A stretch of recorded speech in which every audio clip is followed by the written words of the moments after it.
No. All right. Maybe none. All right. The committee welcomes representatives from the Commonwealth Scientific and Industrial Research Organisation. Would you like to make an opening statement?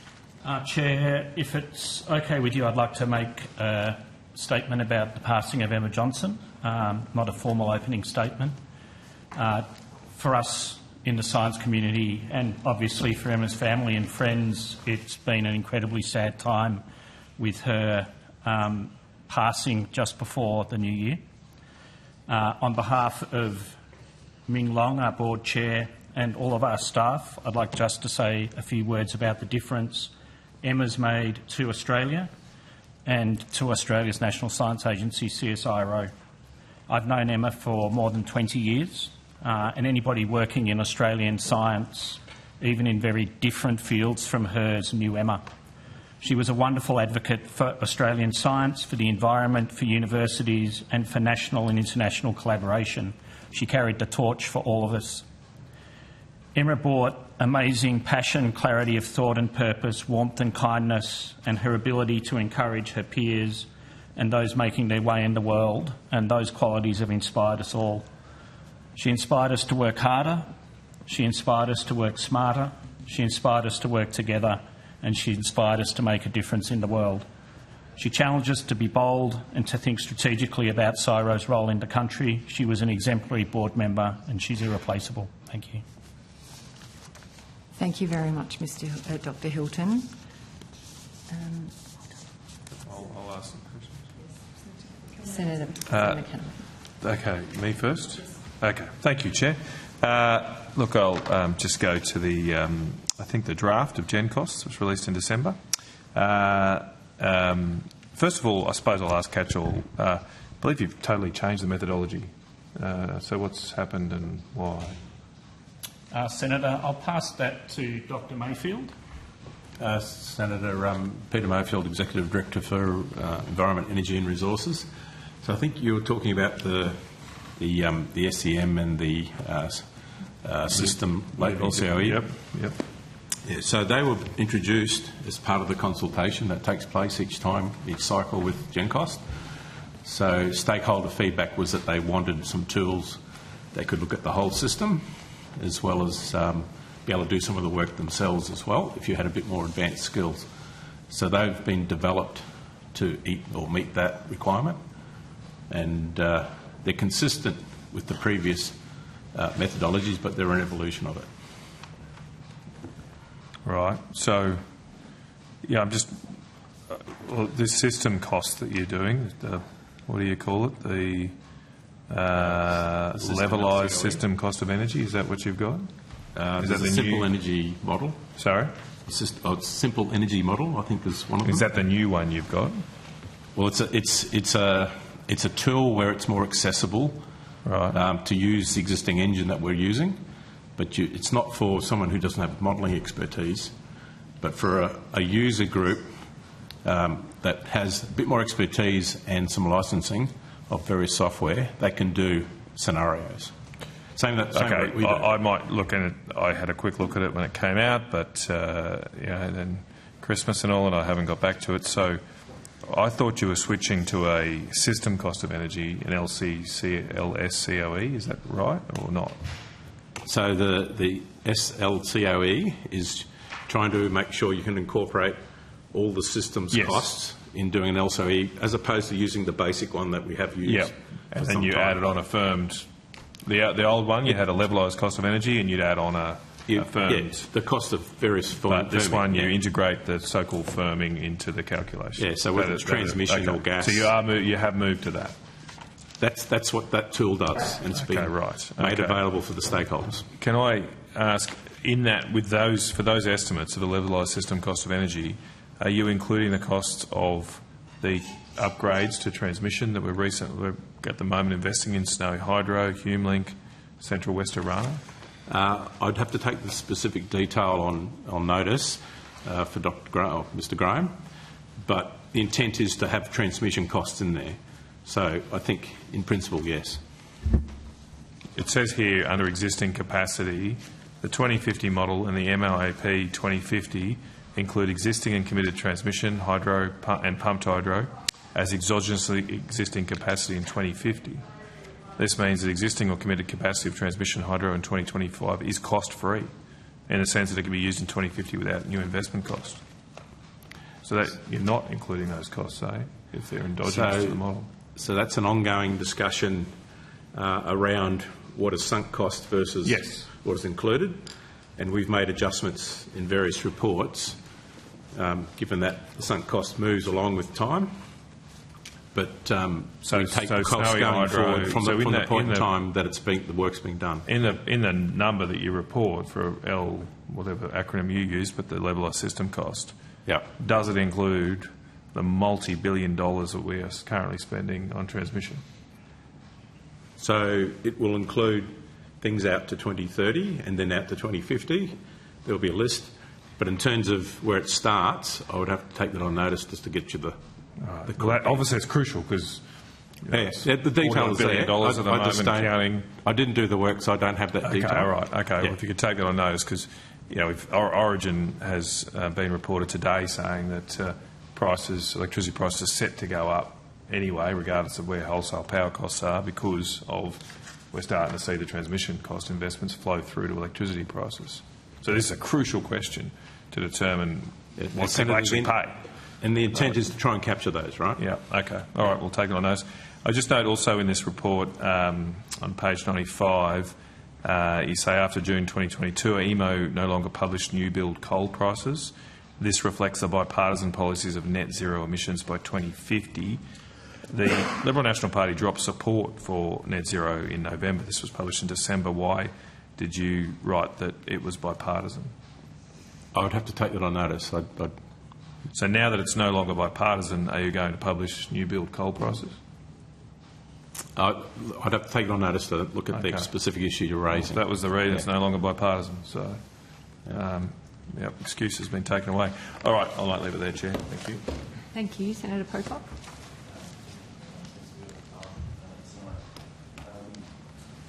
Just looking at the $233 million in MyEFO to maintain research capability and undertake property consolidation planning. Prior to those funds being provided, we understood that there were 350 jobs to be cut. I'm interested how many of those jobs will no longer be cut as a result of the additional funding through MyEFO. Senator, as part of our research portfolio review that we conducted last year, we identified up to between 300 to 350 potential impacted staff members.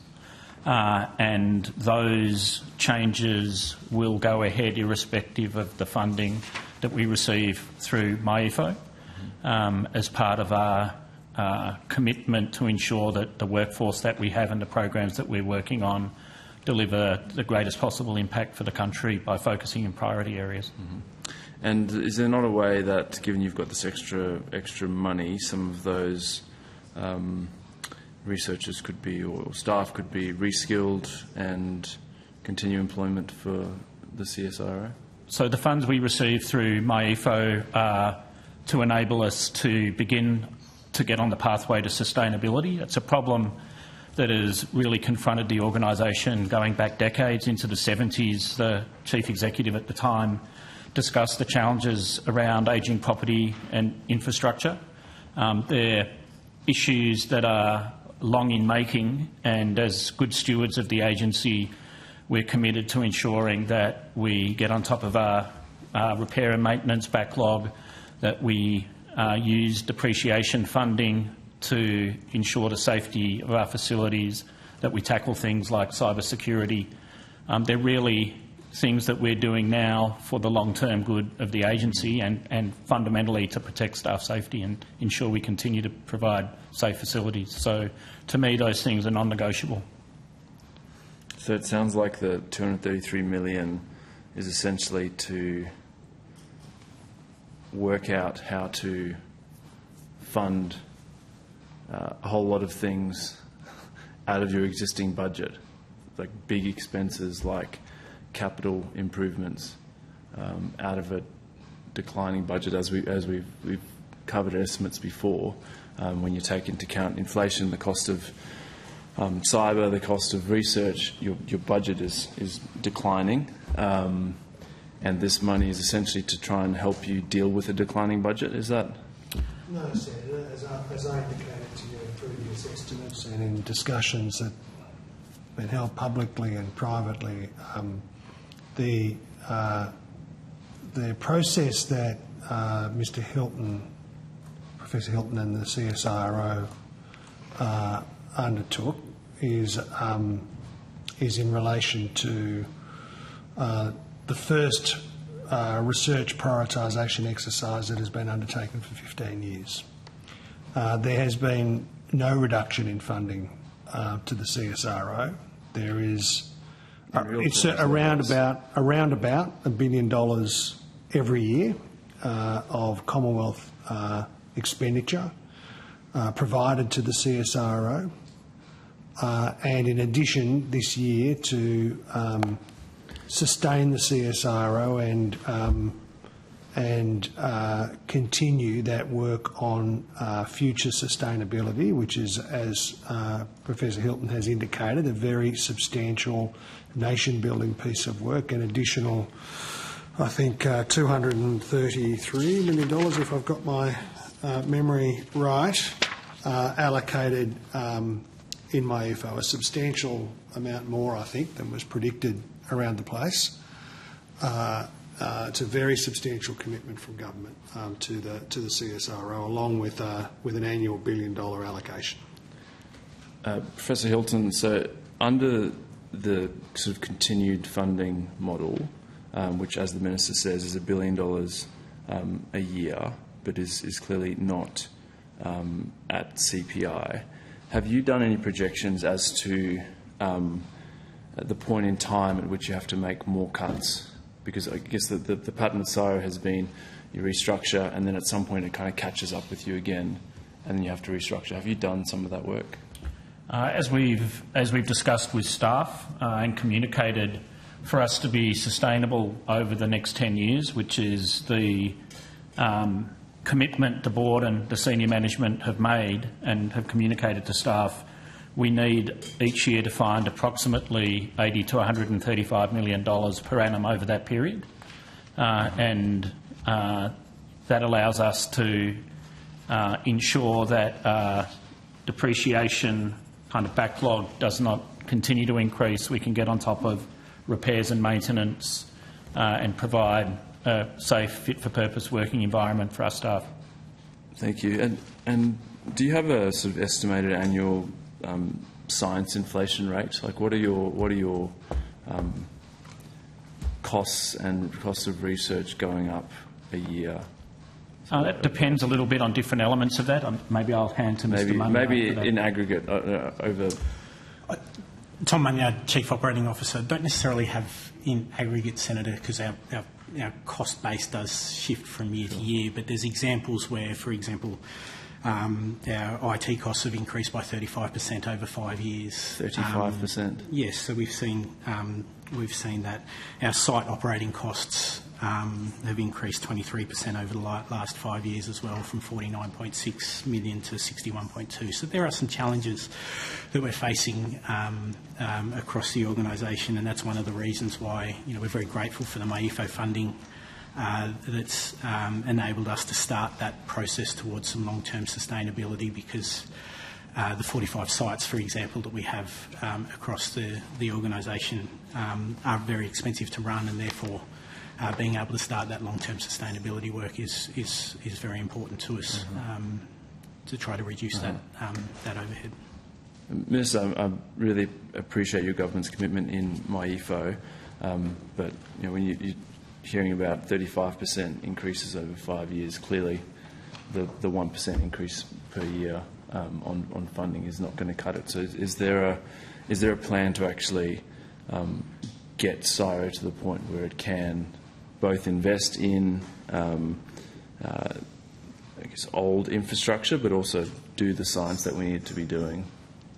The board, and I realise I promoted Dr. Hilton earlier, and then appreciated that. and then transmitted that to you, Senator Pocock. So I apologise. Dr. Hilton and the board do have an enormous job of work to do, and the government will support them in that work. That difficult work, but very broad-based, deep work that has been undertaken, working with staff across the organisation, working with government's national science priorities to make sure that that the work that the CSIRO does is in the right priority areas, is a difficult but necessary step there. I know that the board and the chair and Dr. Hilton and the senior staff are working through all of those issues, including with the department and with government more broadly. There is a mountain of work to do to make sure that the CSIRO is in the condition it needs to be, with the capabilities and the infrastructure that it needs to have for the long-term future. Again, a one-off injection is a welcome decision, but do you accept that there's a need to have a sustained increase in the appropriation, at least in line with inflation? It is a very substantial amount that the government allocates to the CSIRO. It's $1 billion. I understand that you said that, but I'm saying, like, if it's not keeping up with inflation, that substantial investment every year is becoming less and less and less. Well, I'm not sure that inflation is the right. 35% over 5 years. Yeah. So paying careful, disciplined attention in the process that Dr. Hilton has been and will lead to making sure that facilities are exactly how they need to be. We'll work very carefully, and future decisions will be made in the normal budget context. Can I just ask a few questions about rabbit biocontrol? And thank you very much, both for the work you're doing, seeing the amazing work you're doing at Black Mountain and your team there, who are truly world class. And thank you for the answers to questions on notice of the last estimates. You basically said it would take about $3 million in 10 years to have the next biocontrol virus good to go.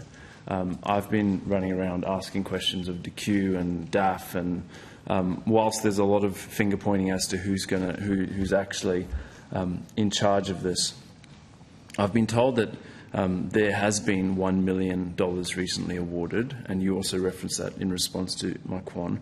I'm interested, is that sufficient to be $1 million of the $3 million, or is this a separate thing? I might pass that question to Dr. Taylor for the specifics, but I'm happy to talk perhaps afterwards to make some general comments about CSIRO's commitment to invasive species and biosecurity. But Dr. Taylor? Dr. Jen Taylor, Executive Director of Future Industries. Thanks for the question, Senator. Yeah, so we're quite committed to rabbit biocontrol, and the work has been ongoing for some years. The specific funding that you're talking about, there has been some awarded that I understand will allow the work to continue until September 2026, and that continuity is quite important for us. So we're very grateful for that. In the meantime, we're having a range of conversations. As you know, CSIRO is publicly funded to undertake these works and tackle national challenges like rabbit biocontrol. And so we have been able to continue that work. We've also had support from MLA over past years. So the work you're talking about over the next 3 years, I think is really quite important work to perhaps change the way in which we identify agents that can help us biocontrol rabbits. It helps design a platform that will put us in much greater stead as these biocontrol agents lose their efficacy over time. So that $3 million will provide a step change for us, I think, and we've been talking very actively to DAF and DQ with their support about how we use that. So that will get us in 3 years to a go, no-go point where we understand whether that new technology will work or not. And if so, then, that will be quite a good outcome because it's a platform technology that we can apply again. And I had a bit of a go at DAF the other night. It gets asking, why are we in this situation? We know rabbits are a huge problem. We've had 2 very effective viruses, and now we're saying we're 10 years away from the next one when we've got rabbits building up and there's sort of huge resistance. What's gone wrong? Why haven't we had, or have we had research and we just haven't been able to find them? Find the next virus. Why are we in this situation with no virus? Well, that's correct. There has been work ongoing. There was a study funded between CSIRO and MLA to find the next biocontrol agent. Senator, I'm going to have to rotate the call. Yeah, so that concluded recently. We wait for these viruses to naturally emerge, and there just has not been the natural emergence of a virus in this. So that's what this new platform will do. It will really accelerate that natural emergence and give us a platform that can, uncover, rather than wait opportunistically for a virus to appear somewhere around the world, we actually start to generate them ourselves. Okay. Thank you. Senator Roberts. Thank you, Chair. Thank you for appearing again tonight, and good evening. In the October estimates, you took on notice this question. How many times has the CSIRO used animals for testing over the last 5 years, and how frequently was the subject destroyed afterward? End of quote. This is question on notice SI 173. Your response was detailed and came in good time, so thank you very much. It was very prompt. Your answer was as follows, and I'll quote. In the 2024 calendar year, there were 248 animal experiments involving 1,077,455 animals, and 752,757 were humanely killed afterward. Of these, 654,464 were fish, so this leaves 98,293 animals that were not fish, which were killed in animal experimentation by CSIRO in a single year. End of quote. Do you have data on what those animals were and what the experimentation was that justified this level of kill? I'll pass that question to Dr. Taylor. Thank you for the question, Senator.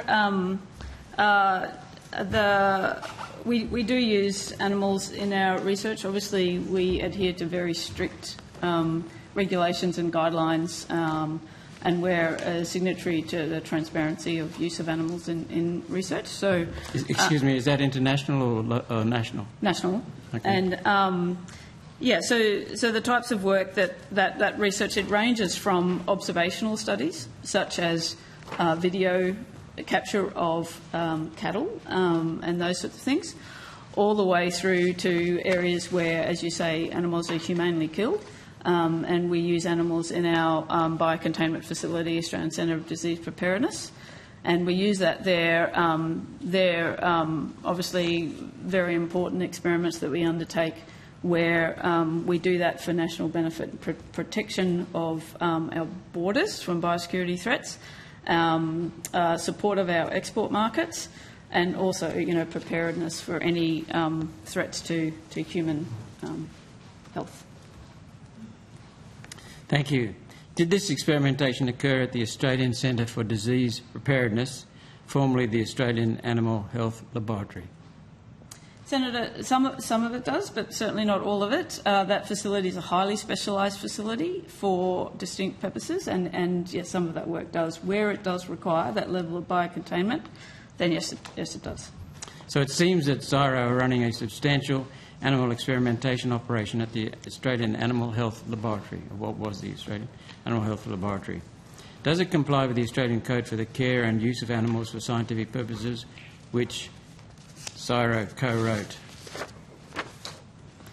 Yes, it does, and that facility complies with that. It also complies with a dedicated animal ethics committee that is made up of independent members, independent of CSIRO, that undergoes external review on a very regular basis. Thank you. Is there any independent audit of the procedures? There is regularly through the ethics committee that undertakes that. Yes, and those reviews are available and are part of our obligations with the experimental use of animals. Is that independent or just within CSIRO? It's independent. It's conducted by an independent body to CSIRO. Okay, thank you. The international trend in animal testing is to replace and reduce animal use. On notice, can you provide the figure for the number of animal experiments and the number of animals which are not fish that have been euthanised after research over the last 5 years?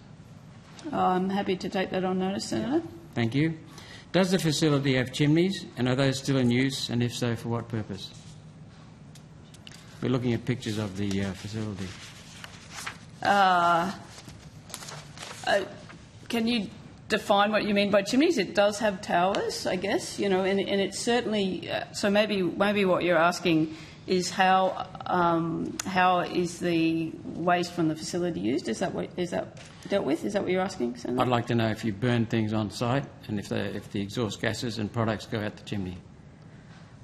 Senator, so the Australian Centre for Disease Preparedness is quite a unique facility in that all of its material that is used is treated thoroughly before it leaves the site. So what happens actually is an autoclave process where all material is heated to an internationally recognised temperature that kills everything in that before it is released. So there is no fumes that leave the facility. And everything that leaves the facility, that facility, has been treated with multiple redundancies in place. So I appreciate what you said in your answer. I'm not after the environmental compliance or the production of carbon dioxide. I'm after knowledge. No, this is security compliance. Yes, in fact, that's and right. it's part of what makes the facility unique. Does it include the disposal of euthanised animals? Yes. I've tabled an aerial shot of the photo of the Geelong facility. Can you explain what those two large green areas are?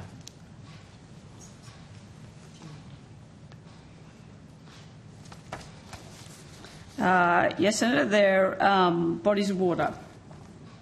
That's what we guessed. What is the purpose of these ponds? There is no purpose, Senator. Why have they got pipes, what look to be pipes, going to the creeks on drainage channels on each side, and both of them ending out in Stingaree Bay? Senator, look, I'm not a hydrological engineer, so I'm happy to take that on notice, but they are not for purposes of handling waste from the facility. They're entirely separate to the containment facility. There's no connection between the effluent and the creeks. So we'll take on notice and perhaps provide you a report about the drainage from those bodies of water, but they would be treated like runoff from lots of other areas around the facility. Thank you, Mr Hilton. I'm concerned about the colour, the bluey-green colour. It's typical of cyanobacteria. I'd like to know what is in the ponds, what they're used for, and how they're treated when they discharge, because they would discharge. Happy to take that on notice. Thank you. I can't see a water processing plant anywhere. So I'd like to know why the ponds have pipes, what appear to be pipes connected to the drainage lines, and then to the bay. All water, the way the facility is constructed, all water processing happens within the facility and within full biosecurity containment. Where's the process? What sort of, could you answer with on notice, what sort of processing? Yes, I'm happy to do that. And where's the plant? And can you assure me that no cyanobacteria or other bacteria or toxins have been released into Stingaree Bay? We'll take that question on notice. Of course. Thank you, and thank you, Chair.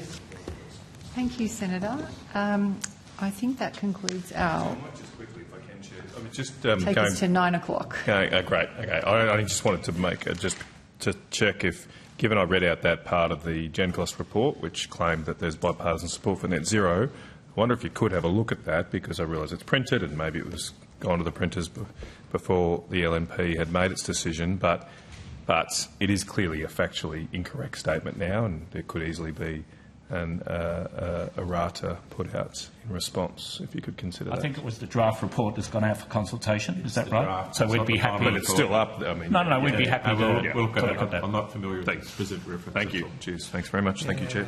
We'll Great. make sure that message gets out there. I'd love it to.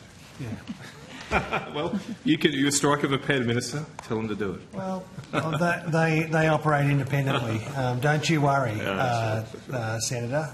Far and wide. Far and wide. So, all right, well, that concludes our questions for the CSIRO. Thank you very much for coming, and apologies for the delay.